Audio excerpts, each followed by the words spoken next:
Hello everyone, welcome to Okul India के सबसे affordable learning platform में आप सभी लोगों का एक बार फिर से बहुत बहुत स्वागत है। 10 दिसंबर 2025 वेडनेसडे यानी बुधवार का दिन और इंडियन एक्सप्रेस न्यूज़ एनालिसिस की आईना सीरीज लेकर मैं शांतनु सनवाल एक बार फिर से आपके सामने हाजिर हूँ। तो चलिए शुरू करते हैं। तो आज के न्यूज़पेपर पर चलें उससे पहले मैं आपको एक बार फिर से ये बताना चाहूँगा कि आप में से जो भी लोग यूपीएससी प्रीलिम्स 2026 के लिए करंट अफेयर्स और जनरल स्टडीज़ की टेस्ट सीरीज़ लेना चाहते हैं तो उनके लिए हमारे पास ऑप्शन है। 51 टेस्ट की टेस्ट सीरीज़ हम आपको दे रहे हैं, जो कि वैसे तो 599 की है, बट अगर आप इसको आज एनरोल करते हैं तो आपको सिर्फ 499 में ये मिल जाएगी, क्योंकि 3 दिन का स्पेशल ऑफर हमारा चल रहा है। तो उसमें आप 499 में इसको अगर चाहें तो ले सकते हैं, ठीक है। और वहीं अगर आप सी सेट का बैच लेना चाहते हैं तो ये बैच भी आपको 1099 में मिल जाएगा, ठीक है। इस पर भी जो है वो 3 दिन की सेल चल रही है जो आज खत्म होगी। तो अगर आप चाहें तो इसमें भी एनरोल कर सकते हैं, लाइव क्लासेस का बैच है। और सिमिलरली एक हमारे पास बैच सी सेट के लिए रिकॉर्डेड क्लासेस का भी है, ठीक है। वो भी हम लोगों ने न्यूली लॉन्च किया है। रिकॉर्डेड क्लासेस का भी एक बैच है जिसमें आपको जो ये इस बैच में क्लासेस होती हैं, लाइव क्लासेस होती हैं, वही क्लासेस आपको उसमें मिलेंगे रिकॉर्डेड में और हाफ रेट से भी कम में, ठीक है। सिर्फ 499 में वो बैच आप लोगों के लिए है। अगर आप चाहें तो हमारे ऐप या वेबसाइट में जाके उसमें भी एनरोल कर सकते हैं। अगर लाइव पढ़ना चाहते हैं तो ये वाला बैच है, रिकॉर्डेड पढ़ना चाहते हैं तो उस वाले बैच में भी एनरोल कर सकते हैं, ठीक है। चलिए अब हम लोग जो है वो आज के न्यूज़पेपर पर चलते हैं और जो इंपॉर्टेंट आर्टिकल्स हैं आज के वो देखते हैं, ठीक है। तो ये आज का न्यूज़पेपर है। फ्रंट पेज पर जो न्यूज़ है वो यही है कि सरकार ने इंडिगो को ऑर्डर दिया है कि वो अपनी फ़्लाइट्स को 10% जो है वो कम करें, ठीक है। कि मतलब जो भी ये इंडिगो का पूरा इशू हुआ, इसके बाद सरकार ने ये निर्देश दिया है कि जितनी भी आपकी डेली की शेड्यूल्ड फ्लाइट्स होती हैं उसमें 10% की गिरावट जो है वो आप करें, कटौती करें, ठीक है। कि मतलब जैसे अगर मान लीजिए एक दिन में 2000 फ्लाइट्स रन करती हैं, शेड्यूल्ड होती हैं, तो उसमें से 200 फ्लाइट्स को रन मत करिए, सिर्फ 1800 फ्लाइट्स को ही रन करिए। क्योंकि इससे जो पूरा का पूरा इशू है, क्योंकि आजकल अभी भी जो है वो फ्लाइट्स बहुत ज़्यादा कैंसिल हो रही हैं और उससे जो पैसेंजर्स हैं उनको काफ़ी ज़्यादा इशूज़ जो है वो फेस करने पड़ते हैं, ठीक है। तो इसको ये जो मतलब इनका पूरा का पूरा ये सब कुछ डिस्टर्ब हुआ है, इसको ऑन ट्रैक लाने के लिए, पटरी पर लाने के लिए ये यहाँ पर फैसला लिया गया है, ठीक है। इसके बाद बाकी यहाँ पर और कुछ खबर खास है नहीं। संसद का शीतकालीन सत्र चल रहा है। इलेक्टोरल रिफॉर्म्स को लेकर लोकसभा में जो चर्चाएं हुई हैं उसमें अपोजिशन की यही मांग है कि वापस से पेपर बैलेट का इस्तेमाल जो है वो किया जाए। और leader of opposition Rahul Gandhi जो हैं, जो इलेक्शन कमिश्नर्स को इम्यूनिटी दी गई है, उसको भी इन्होंने यहाँ पर उसके ऊपर भी सवाल उठाए हैं, ठीक है।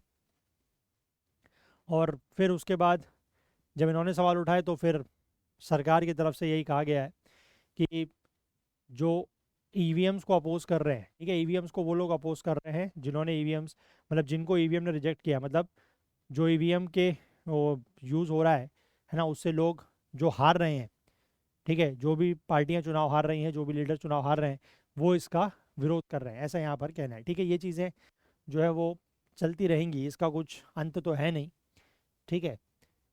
इसके बाद आगे हम लोग चलें तो एक्सप्लेन पेज पर आते हैं और वहाँ पर 2-3 आर्टिकल्स जो हैं वो हमें देखने हैं। तो लेट्स, यहाँ पर बीच में कोई ऐसा सच आर्टिकल खास है नहीं। यहाँ पर हम लोग बात करते हैं 3 आर्टिकल्स की। एक आर्टिकल तो है ये वाला,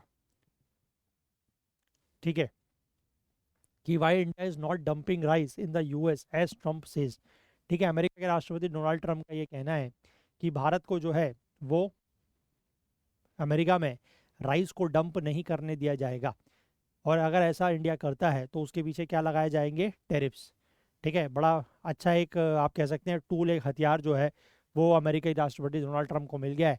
कोई भी बात हो तो उसमें वो यही कहते हैं कि हम क्या करेंगे, लगाएंगे टेरिफ्स, ठीक है। तो इसके बारे में हम लोग बात करेंगे। हालांकि एज़ पर द डेटा जो हमें पता लगता है कि इंडिया जो है वो अमेरिका में राइस डंप नहीं कर रहा है, ठीक है, वो देखेंगे अभी आगे। इसके बाद एक ये वाला आर्टिकल है कि कैसे म्यांमार और कंबोडिया जैसे देश जो है वो साइबर स्लेवरी का हब बनते जा रहे हैं, ठीक है। तो इसके बारे में बात करेंगे।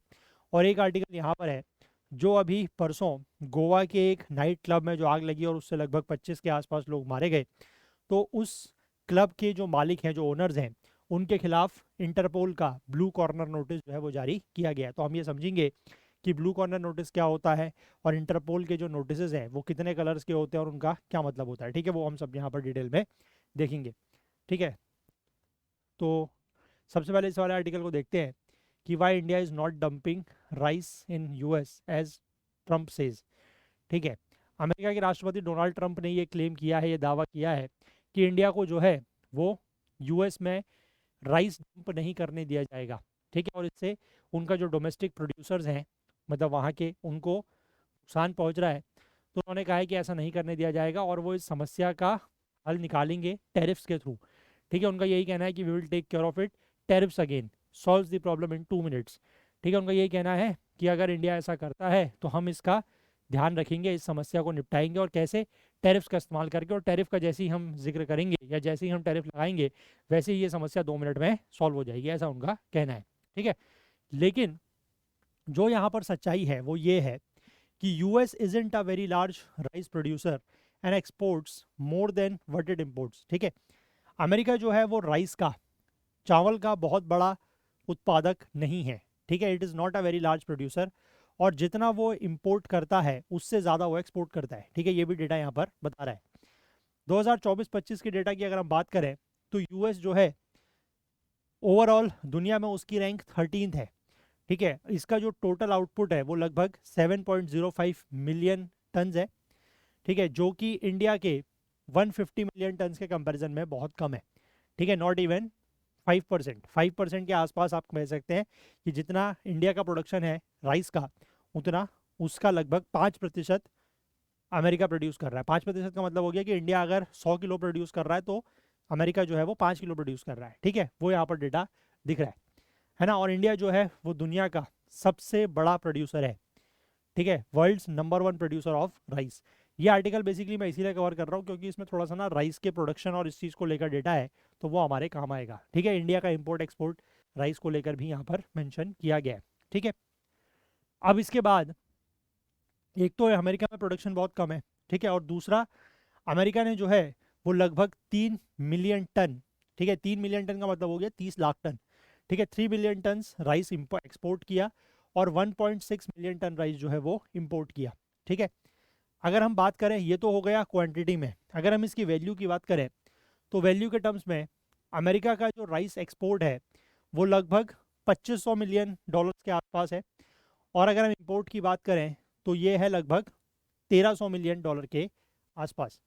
ठीक है, जनवरी टू अगस्त 2025 का ये डेटा है।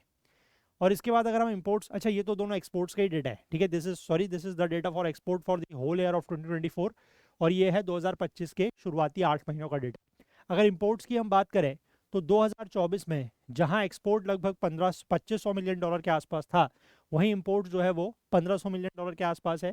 और इस साल के जो जनवरी टू अगस्त तक का डेटा देखें, जहां एक्सपोर्ट लगभग 1300 मिलियन टन के आसपास है, वहीं इंपोर्ट जो है वो लगभग 1080 मिलियन टन के आसपास हैं।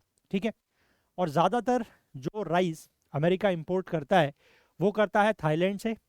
ठीक है, थाईलैंड का डेटा दिया गया है 2024 का और 2025 के शुरुआती 8 महीनों का, और इंडिया से भी इंपोर्ट करता है, वो भी डेटा यहाँ पर दिया गया है। ठीक है, अब इंडिया जो राइस अमेरिका जो राइस इंपोर्ट करता है वो कैसा राइस होता है। ठीक है, देखो, थाईलैंड और इंडिया दो मेजर कंट्रीज हैं जिनसे अमेरिका राइस इंपोर्ट करता है, लेकिन ना तो थाईलैंड और ना ही इंडिया वो अमेरिका को लो वैल्यू राइस एक्सपोर्ट नहीं करते। कोई भी दोनों देशों में से कोई भी लो वैल्यू राइस जो है वो अमेरिका एक्सपोर्ट नहीं होता है।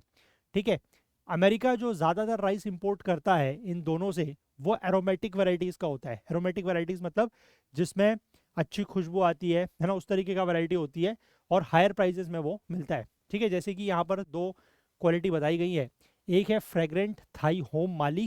ठीक है, ये बेसिकली वहाँ का जो थाईलैंड का है वहाँ से लेता है। इंडिया से जो राइस वो इंपोर्ट करता है दैट इज जैस्मिन राइस।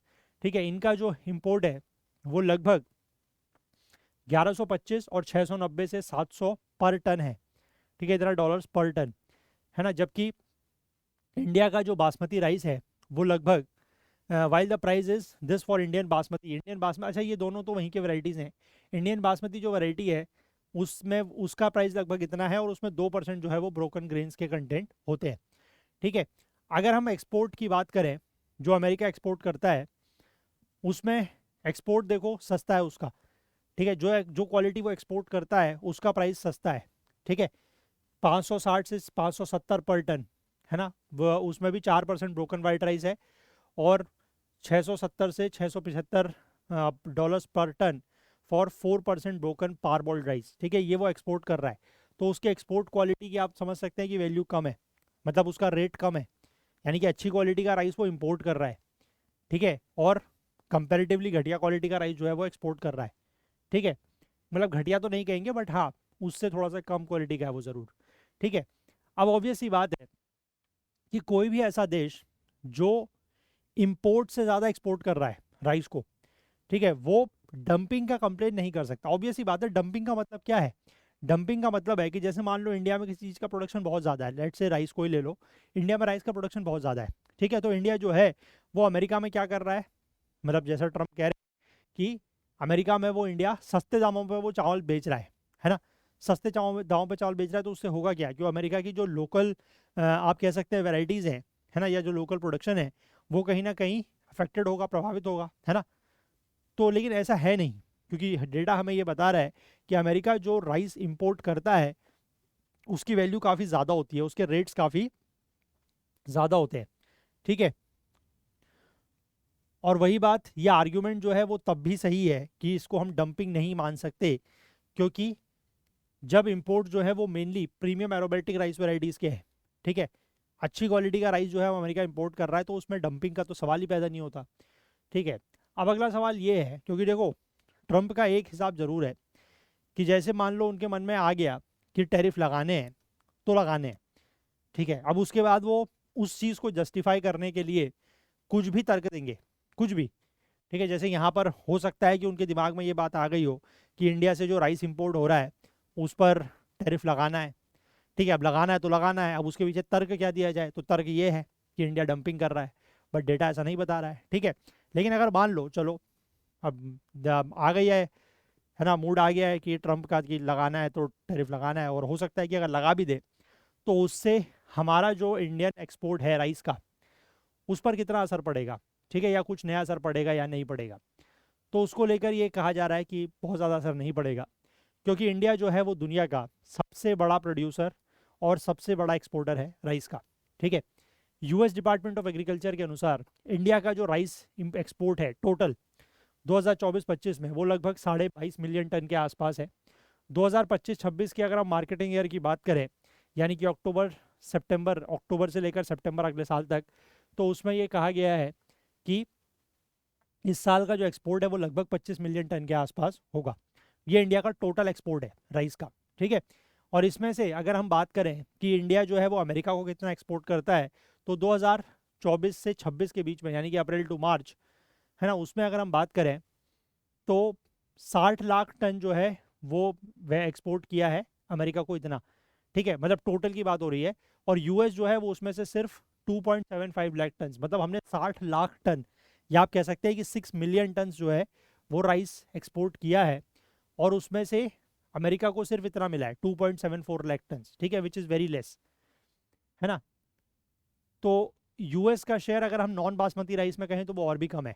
हमारा टोटल नॉन बासमती राइस का एक्सपोर्ट 140 लाख टन के आसपास है, उसमें से 0.61 लाख टन जो है वो सिर्फ अमेरिका को एक्सपोर्ट हुआ है। और इस साल की अगर हम फाइनेंशियल ईयर की बात करें तो इंडिया ने जो है वो टोटल 35 लाख टन और लगभग 82.77 लाख टन ये बासमती और ये नॉन बासमती राइस को एक्सपोर्ट किया है, जिसकी वैल्यू इतनी है। और अमेरिका का जो शेयर है उसमें से वो सिर्फ 1.7 लाख टन है बासमती के लिए, और नॉन बासमती के लिए सिर्फ 0.36 लाख टन है, तो बहुत कम है, ठीक है। तो इसलिए अगर अमेरिका हमारे ऊपर इस चावल को लेके कोई नए टैरिफ थोप भी दे तो कोई फ़र्क नहीं पड़ेगा, क्योंकि अमेरिका का शेयर बहुत ही कम है, ठीक है। हमारा जो ज़्यादातर बासमती राइस है वो वेस्ट एशिया में जाता है, ठीक है, जो पश्चिमी एशियाई देश हैं जैसे कि सऊदी अरब, इराक, ईरान, यूएई, है ना, यहाँ पर जाता है। और ये जो हैं वो सारे के सारे अमेरिका से बड़े मार्केट्स हैं, तो हमें अगर अमेरिका कोई इसके ऊपर टैरिफ लगा भी दे नए तो कोई फ़र्क नहीं पड़ेगा, ठीक है।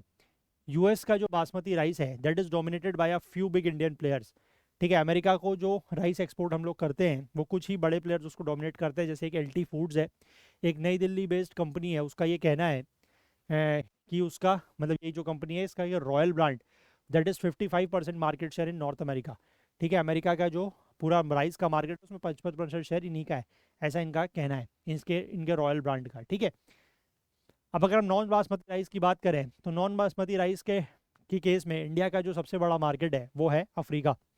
ठीक है, अफ्रीका के जो ऐसे देश हैं जो उसके वेस्टर्न पार्ट में हैं, जैसे कि Benin, Togo, Cote d'Ivoire, Liberia, Sierra Leone, Guinea, Senegal. ठीक है, यहाँ पर इंडिया का नॉन बासमती राइस जो है वो जाता है। यूएस जो है वो प्रैक्टिकली नॉन एग्जिस्टेंट है as a market for non basmati. Non basmati की अगर हम मार्केट की बात करें तो अमेरिका जो है वो मतलब नील के बराबर मान लो आप। ठीक है, तो ऑन दी होल जो एडिशनल अगर ट्रम्प टैरिफ लगाते भी हैं इंडिया के राइस के ऊपर, तो इससे हमें कोई असर उस तरीके से नहीं पड़ेगा जैसा कि अभी तक हमारे जो श्रिम्स हैं, ठीक है, जेम्स एंड ज्वेलरीज हैं, रेडीमेड गारमेंट्स हैं, जो ऑलरेडी टैरिफ चल रहा है इंडिया के ऊपर 50% का, उससे इन सेक्टर्स में जितना नुकसान हुआ है राइस में उतना नुकसान बिल्कुल भी नहीं होगा। ठीक है, यहाँ पर एक टेबल दी गई है। इस टेबल में बेसिकली इंडिया का जो बासमती राइस का एक्सपोर्ट है किस किस देश में वो करता है, ठीक है, वो यहाँ पर दिया गया है। जैसे सबसे ज़्यादा आपको बासमती के केस में दिख रहा है 2024-25 और 25-26 का अक्टूबर तक का डेटा है। तो सबसे ज़्यादा आपको यहाँ पर दिख रहा है सऊदी अरब है, फिर इराक, ईरान, यूएई, यमन। ठीक है, ये सारे आपके वही वेस्ट एशिया वाले कंट्रीज़ हैं। ठीक है, फिर उसके बाद यूएस आता है, देन यूके, कुवैत, ओमान, कतार। ठीक है, तो सारे यही हैं, मतलब बड़े इसमें मतलब आप ओवरऑल देखें तो यूएस बहुत कम है। वहीं अगर हम नॉन बासमती राइस के एक्सपोर्ट की बात करें तो सबसे ज़्यादा आप देख सकते हैं कि हमारा एक्सपोर्ट होता है जो अफ्रीकी कंट्रीज़ हैं वहाँ पर। ठीक है, Benin, Guinea, Cote d'Ivoire, है ना, फिर बांग्लादेश हो गया, then Senegal, Vietnam, Liberia, Sierra Leone, ये सब अफ्रीकी देश हैं। ठीक है, सोमालिया, फिर नेपाल हो गया, Cameroon, UAE, Mozambique, Angola, Malaysia, Saudi Arabia, Kenya. US इसमें बहुत ही नीचे है। ठीक है, ये आप कह सकते हैं कि इस लिस्ट में सबसे नीचे है। ठीक है, तो आप ये बात को समझिए कि कोई फ़र्क पड़ेगा नहीं अगर ट्रम्प ने टैरिफ लगा भी दिए, तो लगाने तो कोई फ़र्क नहीं पड़ने वाला है। ठीक है, बाकी अमेरिका के जो ये हैं ट्रेड नेगोशिएटर्स हैं, वो 2 दिन की भारत यात्रा पर हैं। ठीक है, आज और कल ट्रेड डील को लेकर यहाँ पर बातचीत होंगी, नेगोशिएशंस होंगे, और उम्मीद की जा रही है कि इससे हमारे जो ट्रेड डील है वो फाइनलाइज हो सकती है। ठीक है, तो उसको लेकर यहाँ पर वही लिखा गया है कि जब से ये टेरिस वगैरह लगे हैं तो हम इंडिया के साथ हमारा जो ये हुआ करता था, क्या बोलते हैं इसको, ट्रेड सरप्लस, ठीक है, वो यहाँ पर गिर गया है। ठीक है, अमेरिका से जो हमारा क्रूड इंपोर्ट है वो कम हो गया है, क्योंकि रशिया के से जब हम सस्ता तेल ले रहे थे तो अमेरिका ने हमारे ऊपर उसी वजह से 25% का एडिशनल पेनल्टी लगाई थी, है ना, इसीलिए हमारा टैरिफ जो है वो 50% हो गया। तो उस वजह से भी अमेरिका से हमारा जो क्रूड ऑयल इंपोर्ट है वो यहाँ पर बढ़ रहा है। ठीक है, तो यहाँ पर एलपीजी डील, न्यूक्लियर रिफॉर्म्स, ये सारी चीज़ें जो है वो मतलब होने की बात है। एलपीजी को लेकर तो हो ही चुका है कि इंडिया जो है वो अमेरिका से एलपीजी खरीदेगा, है ना, तो ये सारी बातें यहाँ पर जो है वो चल रही हैं। अब लेट्स सी क्या होता है इसमें, देखते हैं ये डील होती है नहीं होती है, इससे मार्केट पर क्या असर पड़ता है, क्योंकि शेयर मार्केट जो है वो भी आजकल, चाहे आप सेंसेक्स की बात करें चाहे निफ्टी की बात करें, दोनों ही काफ़ी गिर रहे हैं। ठीक है, और उसमें एक रीज़न ये भी बताया जा रहा है, एक तो बेसिकली अमेरिका का जो फेड है ना, फेडरल बैंक है जो वहाँ का, उसका भी अभी कुछ मीटिंग वगैरह शायद इस वीक होनी है, और उसमें ये एक्सपेक्ट किया जा रहा है कि वहाँ पर भी रेट वगैरह कट्स किए जाएंगे। रेट वगैरह अगर कट्स किए जाएंगे तो उसका भी असर जो हमारे देश में फॉरेन इन्वेस्टर्स पैसा लगाते हैं उस पर पड़ेगा, है ना। और दूसरी बात ये भी है, ट्रेड डील को लेकर भी काफ़ी अनसर्टिनिटी है, क्योंकि हमारा जो कुछ सेक्टर्स का एक्सपोर्ट है वो प्रभावित हुआ है। ठीक है, तो उन चीज़ों की वजह से भी हमारा जो मार्केट सेंटिमेंट है वो आजकल थोड़ा सा डाउन चल रहा है। अब लेट्स सी कि अगर ये ट्रेड डील होती है या फेड में क्या जो है वो फैसले लिए जाते हैं, उसके बाद let's hope and let's see कि क्या हमारा मार्केट जो है वो थोड़ा सा और सुधरता है या नहीं सुधरता है। ठीक है, इन सब चीज़ों की वजह से रुपये के ऊपर अलग असर पड़ रहा है ना। रुपया अपने हिस्टोरिक लो स्तर पर पहुंच गया था, अभी हालांकि थोड़ा सा जो है वो रिवाइव हुआ है, 90 से थोड़ा सा ऊपर आया है, 89 पॉइंट समथिंग है, 89.9 के आसपास आई थिंक। ठीक है, बट 90 को क्रॉस कर गया था, है ना। तो ये सारी चीज़ें जो है वो आपस में इंटरलिंक्ड होती हैं, है ना। चलिए, बात समझ गए आप। इसके बाद हम लोग आगे बात करते हैं इस वाले आर्टिकल की, कि कैसे म्यांमार और कंबोडिया जैसे देश जो हैं वो साइबर स्लेवरी के हब बनते जा रहे हैं। ठीक है, अच्छा देखिए, यहाँ पर पहले तो ये टर्म को समझना ज़रूरी है, साइबर स्लेवरी का मतलब क्या है। देखो, आपको साइबर अटैक्स पता है, just give me a minute.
तो पहले मैं आपसे ये कह रहा हूँ कि साइबर स्लेवरी क्या है, आपको ये समझना है।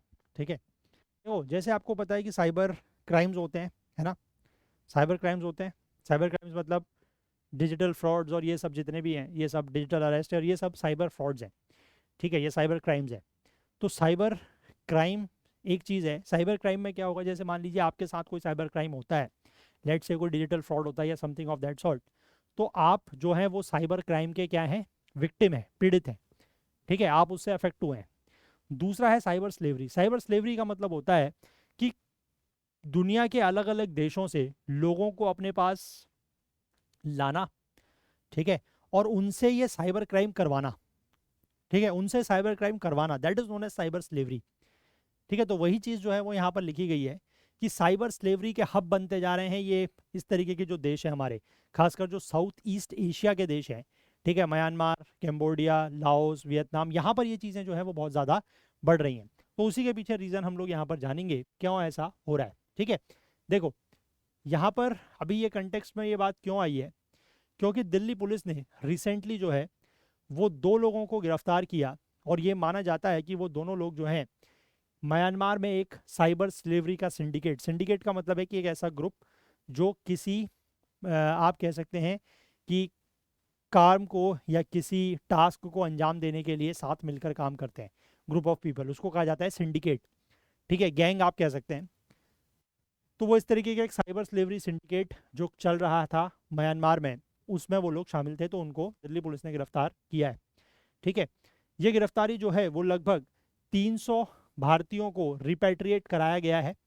ठीक है, जिनको जो कॉल सेंटर टाइप के सेटअप्स बनाए गए हैं वहाँ पर से साइबर फ्रॉड्स जो है वो हो रहे थे। ठीक है, और इन एजेंसीज को ये जो साइबर है, ये जो क्या कहते हैं आपका, ये कॉल सेंटर टाइप के जो सेटअप्स बनाए गए थे, है ना, इस तरीके का मतलब ऑफिस टाइप का, उनको एजेंसीज ने कहा है स्कैम कंपाउंड्स। ठीक है, ये चल कहाँ पर रहे थे, म्यांमार के मया वेड्डी में। और ये जो 2 लोगों को यहाँ पर अरेस्ट किया गया है, इन्होंने वन ऑफ द विक्टिम्स को म्यांमार भेजा for this cyber slavery job. ठीक है, अब देखो यहाँ पर क्या मामला है, अभी आगे समझेंगे। दिल्ली के अलावा गुजरात और हरियाणा की पुलिस ने भी इस तरीके के केसेस को जो है वो रजिस्टर किया है। और जो इस तरीके के रैकेट्स हैं, ठीक है, जिसमें लोगों को जॉब के नाम पर, ठीक है, विदेशों में भेजा जाता है, उनको लालच दिया जाता है, और फिर वहाँ पर जब वो लोग विदेशों में पहुँचते हैं तो उनसे साइबर स्लेवरी कराई जाती है। ठीक है, मतलब इस तरीके के साइबर फ्रॉड्स उनसे कराए जाते हैं। ठीक है, अब जो दिल्ली और हरियाणा पुलिस के साइबर सिक्योरिटी जो एजेंसीज के ऑफिशियल्स हैं, है ना, और जो साइबर सिक्योरिटी एक्सपर्ट्स हैं, उन्होंने ये कहा है कि कैसे जो साउथ ईस्ट एशियन कंट्रीज़ हैं जैसे कि म्यांमार, कैम्बोडिया, लाओस, ये जो हैं वो इस तरीके के फ्रॉड्स के, इस तरीके के साइबर फ्रॉड्स के हब बनते जा रहे हैं, खासकर कोविड-19 पेंडेमिक के बाद से। ठीक है, उसके बाद उन्होंने ये भी बात की है कि भारत सरकार ने इस तरीके के एक्ट्स को प्रिवेंट करने के लिए, रोकने के लिए क्या कदम यहाँ पर उठा रहे हैं वो। ठीक है, तो देखो ये पहले तो आपको ये रीजन तो पता ही है ना, म्यांमार, इधर आपको बांग्लादेश, इंडिया, उसके बाद इधर बाकी जो कंट्रीज़ हैं ये, है ना, साउथ ईस्ट एशिया की, लाओस, कंबोडिया, थाईलैंड, है ना, ये सब। ठीक है, अब देखो ये म्यांमार, कंबोडिया, लाओस जो हैं और बाकी इस तरीके के जो साउथ ईस्ट एशियन कंट्रीज़ हैं, ये कैसे साइबर स्लेवरी के हब बन रहे हैं, इनकी अगर हम बात करें तो देखो म्यांमार और कंबोडिया में कई सारे ऐसे रिबल ग्रुप्स हैं जो कि वहाँ की सरकार का विरोध करते हैं। ठीक है, उन्होंने जो है वो इस तरीके की इलीगल एक्टिविटीज़ में वो लोग शामिल हैं, जैसे कि ह्यूमन ट्रैफिकिंग हो गया, है ना, और वो इस तरीके के साइबर स्कैम सेंटर चला रहे हैं अपने खुद के सर्वाइवल के लिए। और वहाँ पर जो है एक तो करप्शन बहुत ज़्यादा है। ठीक है, वीज़ा ऑन अराइवल है, तो उसकी वजह से जो ये इस तरीके के सिंडिकेट मेंबर्स हैं वो क्या करते हैं कि साउथ एशियन कंट्रीज से, साउथ एशियन कंट्रीज मतलब यही हो गया इंडिया, है ना, नेपाल, श्रीलंका, है ना, भूटान, इन देशों से वो लोगों को आकर्षित करते हैं, है ना, और लोगों को आकर्षित किस रूप में किया जाता है, उनको नौकरी देने का झांसा दिया जाता है। ठीक है, अब उसके बाद इन देशों में एक और चीज़ है कि बैटिंग और कैसीनोज जो हैं वो भी यहाँ पर लीगल है ना। और कोविड के बाद क्योंकि ग्लोबल जॉब क्राइसिस की समस्या देखने को मिली हमें, दुनिया भर में लोगों की जॉब्स गई, है ना, तो उसके बाद इस तरीके के जो ये सेंटर्स हैं, खासकर बेटिंग के कुछ ठिकाने हों या कैसीनोज जहाँ पर चलते हों, वो अब इस तरीके के स्कैम सेंटर्स जो हैं वो बन चुके हैं। ठीक है, अब ये सारी कंडीशंस की वजह से जो ये मतलब ये देश हैं वो स्कैमिंग इंडस्ट्री बनते जा रहे हैं। ठीक है, फिर साउथ एशियन कंट्रीज से जो विक्टिम्स हैं, मतलब जो भी इस तरीके के साइबर स्लेवरी के जाल में फंसते हैं, उनको क्या किया जाता है कि ल्यूक्रेटिव आईटी या डेटा एंट्री जॉब के ऑफर्स दिए जाते हैं। ठीक है, कि उनको थाईलैंड में जॉब मिलेगी और उनको ये प्रॉमिस किया जाता है कि उनको हर महीने 80,000 से 1 लाख रुपए तक की सैलरी दी जाएगी। ठीक है, तो ऑब्वियस सी बात है कि अब खासकर अगर इंडिया से कोई देश लोग होंगे, है ना, या फिर आप लाइकवाइज बाकी जो साउथ एशियन कंट्रीज़ हैं, ठीक है, नेपाल हो गया, भूटान, श्रीलंका, इनसे जो भी कंट्रीज़ हैं, वहाँ पर आपको पता है कि लोगों की आर्थिक स्थिति उतनी बढ़िया तो है नहीं। आप खुद अगर किसी इंडियन को ये कहें, ठीक है, वो भी ऐसा जो जॉब सीकर हो जिसको नौकरी चाहिए, अगर उसको आप ये लालच देंगे, ये झांसा देंगे कि 80,000 से 1 लाख रुपए तक की नौकरी मिलेगी हर महीने की, तो वो तो ऑब्वियस सी बात है जाने को तैयार हो जाएगा। ठीक है, अब वो लोग जो जो हैं जब जाते हैं तो पहले वो पहुंचते हैं कहाँ, थाईलैंड। जैसे ही वो थाईलैंड पहुंचते हैं तो उनके पासपोर्ट्स और जो आईडी कार्ड्स वगैरह उनके होते हैं, आइडेंटिफिकेशन डॉक्यूमेंट्स, उन सबको जो है इन सिंडिकेट के जो एजेंट्स होते हैं, ठीक है, उनके द्वारा जब्त कर लिया जाता है। उसके बाद इन लोगों को, अब ऑब्वियस सी बात है, उनके पासपोर्ट जब्त कर लिए, उनके आईडी कार्ड जब्त कर लिए, तो उनके पास कहीं मौका तो बचा नहीं जाने का। अब जो है फिर वो क्या करते हैं, उनको ऐसे जो ये स्कैम सेंटर्स चलाए जा रहे हैं इन देशों में, वहाँ पर इन लोगों को भेजा जाता है। ठीक है, उसके बाद इनको म्यांमार, कंबोडिया, लाओस के के जो बॉर्डर्स वाले एरियाज़ हैं जहाँ पर इस तरीके के सेंटर चल रहे हैं, वहाँ पर कुछ इलीगल रूट से भेजा जाता है और जहाँ पर ये सेंटर्स काम कर रहे हैं। ठीक है, अब ये सेंटर्स जो हैं वो फंक्शन करते हैं एक फुल स्केल कॉल सेंटर्स की तरह, जहाँ पर लोगों को वर्क असाइन किया जाता है उनके स्किल्स के हिसाब से, कि उन लोगों के पास क्या स्किल्स है, उस हिसाब से उन लोगों को वर्क जो है वो असाइन किया जाता है। ठीक है, अब when did this issue first come to the attention of Indian authorities, तो इंडिया की अथॉरिटीज़ को इस तरीके के सिस्टम के बारे में पहली बार कब पता लगा, तो पहली बार 2022 के सितंबर महीने में तमिलनाडु के मुख्यमंत्री एम के स्टालिन ने इस बारे में जो है वो चर्चाएं की। उन्होंने ये कहा कि उस राज्य से, यानी कि तमिलनाडु से, कई सारे जो आईटी प्रोफेशनल्स हैं उनको जॉब ओपनिंग्स के लिए लालच दिया गया, ठीक है, सोशल मीडिया पर। और उसके बाद वो लोग फिर म्यांमार पहुंच गए और वहाँ से बाकी साउथ ईस्ट एशियन कंट्रीज़ में उनको ले जाया गया। ठीक है, इस तरीके के बाद में केसेस जो हैं वो गुजरात, दिल्ली और उत्तर प्रदेश से भी आए। और कई सारे जो ऐसे मामले थे उनमें लोगों को पहले जो है वो दुबई ले जाया गया, है ना, उसके बाद उनको जो है वो काफ़ी ज़्यादा टॉर्चर किया गया। अगर लोगों ने ये मना किया कि वो इस तरीके के साइबर फ्रॉड एक्टिविटीज़ नहीं करेंगे तो उनको काफ़ी ज़्यादा टॉर्चर भी किया गया। ठीक है, यहाँ पर विक्टिम्स का ये कहना है, जो लोग इस चीज़ में पीड़ित हैं, उनका ये कहना है कि उनको लगभग एक दिन में 15 से 18 घंटे जो है वो काफ़ी कठिन परिस्थितियों में, हार्श कंडीशंस में उनसे काम कराया जाता था। उन लोगों को मेंटली और फिजिकली भी असॉल्ट करते थे एजेंट्स के द्वारा, और जो इन सेंटर्स में सिक्योरिटी पर्सनल हुआ करते थे उनके द्वारा। ठीक है, और विक्टिम्स का ये भी कहना था कि जहाँ पर ये पूरा का पूरा काम चल रहा होता था, उसी कंपाउंड में, उसी स्कैम कंपाउंड्स में जो डोरमेट्रीज होती हैं, वहाँ पर इनको ठहराया जाता था।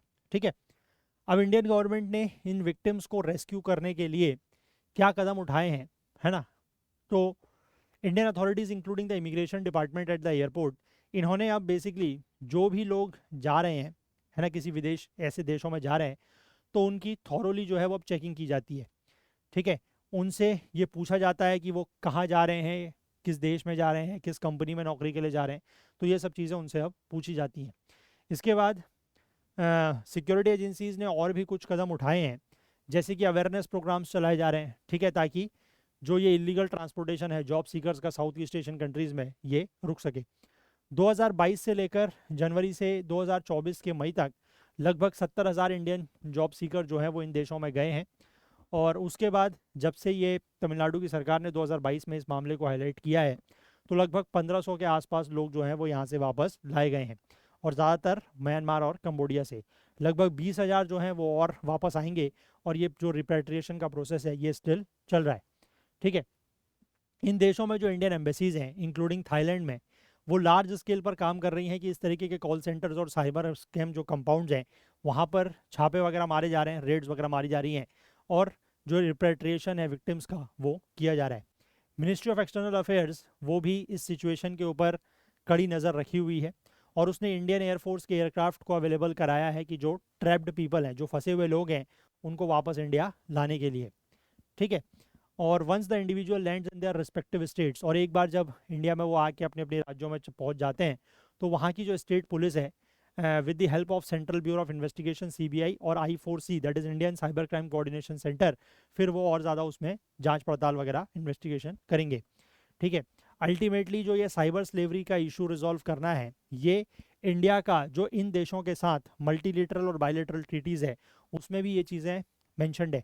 ठीक है, तो उसके तहत भी ये काम किए जा रहे हैं। बट आई होप आप बात समझ गए होंगे कि साइबर स्लेवरी क्या है। ठीक है, साइबर स्लेवरी का आप कंफ्यूज उससे मत कीजिएगा, एक इस तरीके का टर्म और है जिसको साइबर फ्रॉड की कैटेगरी में कंसिडर किया जाता है, दैट इज डिजिटल अरेस्ट। ठीक है, तो डिजिटल अरेस्ट से इसको कंफ्यूज नहीं करना, digital arrest is something else. ठीक है, ये बेसिकली साइबर स्लेवरी उन लोगों के लिए टर्म यूज किया जा रहा है कि जिनको इस धंधे में धकेला जा रहा है। ठीक है, क्लियर है बात? चलिए, इस तरीके का सिमिलर आप इसको एक एनालॉजी ड्रॉ कर सकते हैं, जैसे ह्यूमन ट्रैफिकिंग। ठीक है, खासकर जो महिलाओं की या बच्चियों की जो ट्रैफिकिंग होती है, ठीक है, मतलब अब तो खैर कम है, लेकिन पहले से जो होती थी उनको जो है वो धकेला जाता था किस में, जो ये सेक्स वर्कर्स वाला प्रोफेशन है, ठीक है, उस धंधे में उनको धकेला जाता था। तो यहाँ पर भी बेसिकली उस तरीके का ही कुछ है कि लोगों को जो है वो नौकरी का, है ना, या अच्छे पैसों का लालच दिया जा रहा है, झांसा दिया जा रहा है, और उसके बाद वहाँ जाके उनसे इस तरीके के साइबर फ्रॉड्स वगैरह जो है वो करवाए जा रहे हैं। ठीक है, तो they are considered as cyber slaves. ठीक है, समझ गए बात? चलिए, इसके बाद यहाँ पर बात करेंगे जो गोवा के क्लब ओनर्स हैं उनके खिलाफ ब्लू कॉर्नर नोटिस जारी किया गया है। ठीक है, गोवा का club that is Birch by Romeo Lane, इसके मालिक सौरभ एंड गौरव लूथरा के खिलाफ जो है वो रेड कॉर्नर नोटिस जारी किया गया है। और ये माना जा रहा है कि ये जो फायर आग इनके वहाँ लगी उसमें कुछ कंप्लायंसेस फॉलो नहीं किए गए थे, 25 लोग उस आग में मारे गए, और ये माना जा रहा है कि ये दोनों लोग जो हैं वो इंडिया से भाग के कहाँ पहुँच गए हैं, थाईलैंड। ठीक है, सीबीआई की रिक्वेस्ट पर इंटरपोल, इंटरनेशनल जो क्रिमिनल पुलिस ऑर्गेनाइजेशन है, इसने इन दोनों के खिलाफ ब्लू कॉर्नर नोटिस जो है वो जारी किया है। अब ब्लू कॉर्नर नोटिस क्या होता है? देखो, ब्लू कॉर्नर नोटिस ये इंटरपोल का एलाबोरेट सिस्टम है कलर कोडेड नोटिस का। कलर कोडेड नोटिस अभी कौन कौन से और कलर्स के होते हैं, उनका क्या मतलब है, वो समझेंगे। तो देखिए, ऑर्गेनाइजेशन की वेबसाइट के अनुसार ये जो कलर ब्लू कलर नोटिस है enables countries to share alerts and requests for information on wanted person or crimes worldwide. This sharing of critical crime related information is crucial for tackling internationally spread criminal activities. ठीक है, जो भी internationally criminal activities फैली हुई हैं उनको tackle करने के लिए इस तरीके की क्राइम रिलेटेड इन्फॉर्मेशन शेयर करना काफ़ी क्रिटिकल है। ठीक है, तो ये बेसिकली जो ये जो ब्लू कॉर्नर नोटिस है वो इसीलिए जारी किया जाता है कि जब किसी के बारे में कोई अलर्ट्स जारी करने हो, है ना, या शेयर इन्फॉर्मेशन शेयर करनी हो उसके लिए। ठीक है, सीबीआई की वेबसाइट जो है वो इन नोटिस को कहती है बी सीरीज या ब्लू नोटिस और इंक्वायरी नोटिस। ठीक है, जिसको इशू किया जाता है to have someone's identity verify, कि किसी की पहचान को वेरीफाई करने के लिए इसको इशू किया जाता है। To obtain particulars of a person criminal record, ठीक है, किसी व्यक्ति का जो क्रिमिनल रिकॉर्ड या आपराधिक रिकॉर्ड है उसके बारे में जानने के लिए। Someone to locate someone who is missing और इज एन आइडेंटिफाइड और अनआइडेंटिफाइड इंटरनेशनल क्रिमिनल। ठीक है, कि किसी व्यक्ति की अगर आपको लोकेशन पता करनी है, ठीक है, कि वो कहाँ पर है, अगर वो मान लीजिए मिसिंग है, कोई व्यक्ति खो गया है, या कोई व्यक्ति आइडेंटिफाइड या अनआइडेंटिफाइड इंटरनेशनल क्रिमिनल है, या फिर wanted for an violation of ordinary criminal law, कि किसी ने अगर मान लीजिए किसी कानून को उल्लंघन किया है, वायलेशन किया है, तो उसके लिए वो व्यक्ति वांटेड है। ठीक है, और जिसका एक्स्ट्राडिशन जो है वो रिक्वेस्ट किया जा सकता है कि उसको इंडिया भेजा जाए। तो इन सब चीज़ों के लिए ब्लू कॉर्नर नोटिस जारी किया जाता है। ठीक है, blue notice are typically issued prior to और immediately after the filing of criminal charges. Criminal charges file करने के जस्ट पहले या उसके जस्ट बाद ब्लू नोटिस जो है वो जारी किए जाते हैं। दूसरा एक नोटिस और भी होता है जिसके बारे में आपने सुना होगा, रेड नोटिस या रेड कॉर्नर नोटिस। ये जो है वो which request the arrest of a fugitive generally follow criminal convictions. ठीक है, फ्यूगिटिव मतलब किसी व्यक्ति के खिलाफ अगर कोई अपराध हो, है ना, जैसे उसने मान लीजिए इंडिया में कोई अपराध करके वो यहाँ से भाग गया, भगोड़ा हो गया, फ्यूगिटिव हो गया, तो उसको अरेस्ट करने के लिए रेड कॉर्नर नोटिस जो है वो जारी किए जाते हैं। इंटरपोल का जो जनरल सेक्रेटेरिएट है वो इस तरीके के 7 टाइप के नोटिस जो हैं वो जारी करता है, मेंबर कंट्री की रिक्वेस्ट पे। ये ध्यान रखिएगा कि मेंबर कंट्री की तरफ से रिक्वेस्ट जाती है, जैसे इस केस में सीबीआई ने रिक्वेस्ट किया था ये ब्लू कॉर्नर नोटिस जारी करने के लिए। ठीक है, तो आई होप ये बात आप समझे। अब मैं आपको ये इंटरपोल की वेबसाइट पर लेके चलता हूँ और यहाँ पर जो नोटिस के बारे में दिया गया है वो हम थोड़ा सा देखते हैं। ठीक है, तो इस चीज़ को आप पूरा पढ़ सकते हैं कि इंटरपोल के नोटिस जो है वो इंटरनेशनल रिक्वेस्ट होती हैं फॉर कोऑपरेशन। या आई होप थोड़ा सा इसको मैं, एक मिनट, थोड़ा सा मैं इसको और अगर जूम करूं, आई होप अभी आपको दिख रहा होगा। अच्छा ये हट नहीं रहा, लेकिन ये कुछ हट नहीं रहा, कोई बात नहीं, ऐसे भी आप शायद देख पाएंगे, है ना, कि ये क्या चीज़ें हैं, ये आप पढ़ सकते हैं पूरा। इसके बाद यहाँ पर आपको कुछ कलर कोडिंग्स दिखाई दे रही हैं। ठीक है, देखिए ये इंटरपोल के नोटिस की ये सारी कलर कोडिंग है।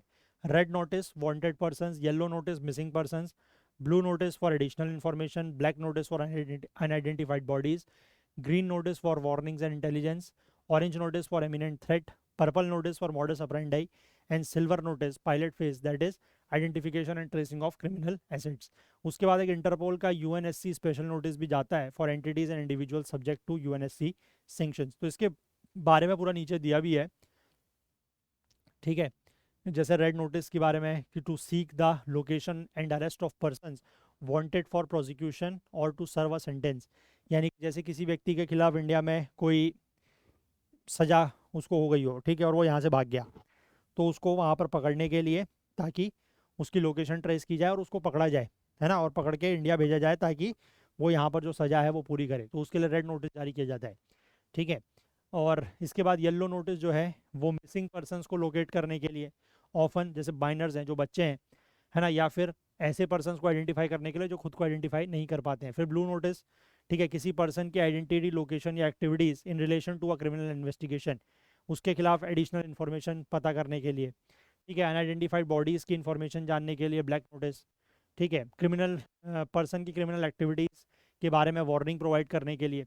ठीक है, जहाँ पर किसी व्यक्ति को ये माना जाए कि वो पब्लिक सेफ्टी के लिए एक खतरा है ना, तो उसके लिए इस तरीके की वार्निंग जारी करने के लिए ग्रीन नोटिस होता है। ये फिर ऑरेंज नोटिस होता है to warn an event, warn of an event, a person और ऑब्जेक्ट और a process representing a serious and imminent threat to public safety, कि पब्लिक सेफ्टी को अगर कोई इमिनेंट खतरा हो, कोई सीरियस खतरा हो, इमिनेंट मतलब जो अभी फ्यूचर में, नियर फ्यूचर में होने वाला है, तो उसके बारे में, उस तरीके के इवेंट, पर्सन या ऑब्जेक्ट या प्रोसेस के बारे में वार्न करने के लिए, चेतावनी देने के लिए ऑरेंज नोटिस होता है।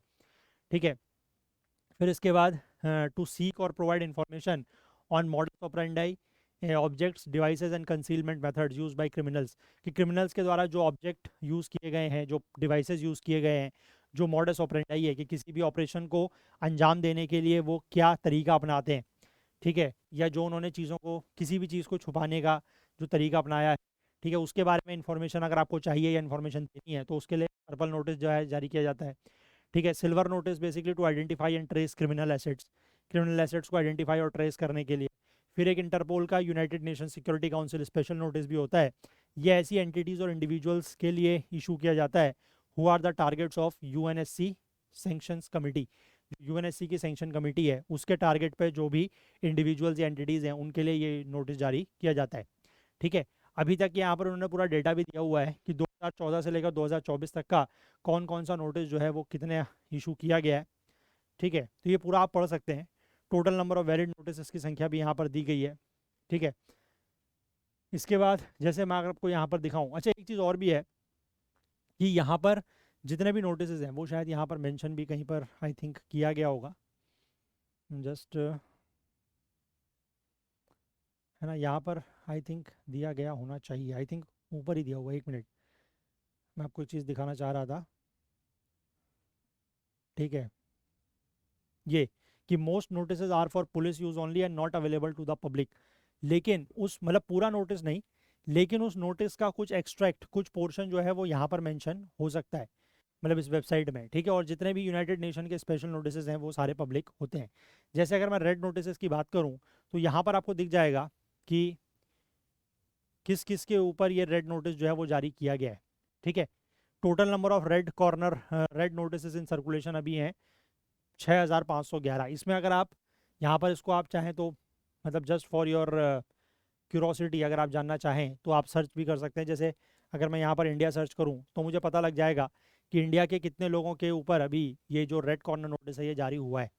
ठीक है, तो यहाँ पर आप ये देख सकते हैं, है ना, जोगा सिंह, अभय, है ना, फिर से सचिन शर्मा, मनोज पांचाल, इन सब के ऊपर जो है वो अभी रेड कॉर्नर नोटिस जारी हुआ हुआ है। ठीक है, इंडिया के हैं ये सारे, ऋतिक बजाज, निशांत सिंह, ठीक है, अमृत, ऋषभ बैसोया, बरजिंदर सिंह, हेमंत गिरी, ठीक है, इन सब के ऊपर जो है वो रेड कॉर्नर नोटिस हुआ है इंटरपोल की तरफ से। ठीक है, तो इस तरीके से मतलब ये चीज़ इंपॉर्टेंट नहीं है, इंपॉर्टेंट ये है कि नोटिस जो है वो पब्लिक भी होते हैं, है ना, पुलिस के यूज़ के लिए हैं बट उसका कुछ एक्सट्रैक्ट जो है वो पब्लिक होता है। एक बात इंपॉर्टेंट ये भी है कि जो कंसर्न कंट्री है उसके तरफ से रिक्वेस्ट पर ही इस तरीके के नोटिस जारी किए जाते हैं। ठीक है, तो इंडिया ने अभी सीबीआई ने रिक्वेस्ट की है तो उन दोनों के खिलाफ ब्लू कॉर्नर नोटिस जो है वो जारी किया गया है। क्लियर है बात? चलिए, तो यही सारे आर्टिकल्स थे जो आज के हमें देखने थे। तो सेशन को हम लोग इतना ही रखते हैं। इस वाले जो ये पेज है ना, ये नोटिस वाला जो पेज है इसका मैं आपको वो दे दूंगा, लिंक शेयर कर दूंगा, तो आप लोग एक बार पढ़ लेना और जो भी इन्फॉर्मेशन इंपॉर्टेंट मैंने बताई है वो थोड़ा सा नोट भी कर लेना। ठीक है, चलो, तो इस तरह ही रखेंगे आज के सेशन को। और जाने से पहले मैं आपको एक बार फिर से बता दूं कि अगर आप 2026 के लिए टेस्ट सीरीज़ लेना चाहते हैं तो वो आपको सिर्फ 499 में मिल रही है अगर आप आज एनरोल करते हैं तो। ठीक है, और उसके बाद अगर आप कल से इसमें एनरोल करना चाहेंगे तो आपको फिर ये 599 में ही मिलेगी। सिर्फ आज के लिए ये ऑफ़र है तो 499 में मिल जाएगी। नीचे डिस्क्रिप्शन में भी लिंक है, या हमारे ऐप या वेबसाइट पर भी जाके एनरोल कर सकते हैं, या यहाँ पर आपको एक व्हाट्सएप नंबर दिख रहा है, अगर कोई डाउट या क्वेरी होती है तो इस नंबर पर भी कॉन्टैक्ट कर सकते हैं। वहीं जो हमारा सी सेट का बैच है, ठीक है, सी सेट लाइव क्लासेस का जो बैच है ये भी मैंने आपको बताया कि 1099 में अवेलेबल है सिर्फ आज के लिए। और अगर आप रिकॉर्डेड क्लासेस का बैच लेना चाहते हैं तो वो आपको हाफ द प्राइस में मिल जाएगा। ठीक है, इससे भी आधे दाम में 499 में, वो भी हमारे ऐप या वेबसाइट पर है, वहाँ से भी आप उसको एनरोल कर सकते हैं। ठीक है, और वो जो रिकॉर्डेड क्लासेस का बैच है वो इसी बार के, मतलब यही जो हमारा लाइव बैच चल रहा है इसी के रिकॉर्डेड वीडियोज़ आपको वहाँ पर दिए जाएंगे। ठीक है, चलिए, तो अगर आपको आज का सेशन पसंद आया हो तो लाइक ज़रूर करें, ज़्यादा से ज़्यादा शेयर करें। आपके जो भी डाउट्स हैं, जो क्वेरीज हैं, वो आप कमेंट कर सकते हैं। चैनल को अभी तक आपने सब्सक्राइब नहीं किया है तो मैं रिक्वेस्ट करूंगा कि वो ज़रूर कर लें। बेल आइकन प्रेस करना ना भूलें ताकि वीडियोस की नोटिफिकेशन आपको ऑन टाइम मिल सकें। हाईलाइटेड आर्टिकल्स के लिए आप हमारा current affairs Okul Telegram channel join कर सकते हैं। इसका लिंक आपको नीचे डिस्क्रिप्शन में मिल जाएगा, या फिर आप इसको करंट अफेयर्स ओकुल सर्च करके भी ज्वाइन कर सकते हैं। ठीक है, चलिए, तो आज के लिए इतना ही रखते हैं, बाकी कल को फिर से मिलेंगे इंडियन एक्सप्रेस न्यूज़ एनालिसिस की आईना सीरीज़ के साथ। तब तक के लिए अपना बहुत बहुत ध्यान रखें। Please do take care of yourself. Thank you, have a nice day, bye bye.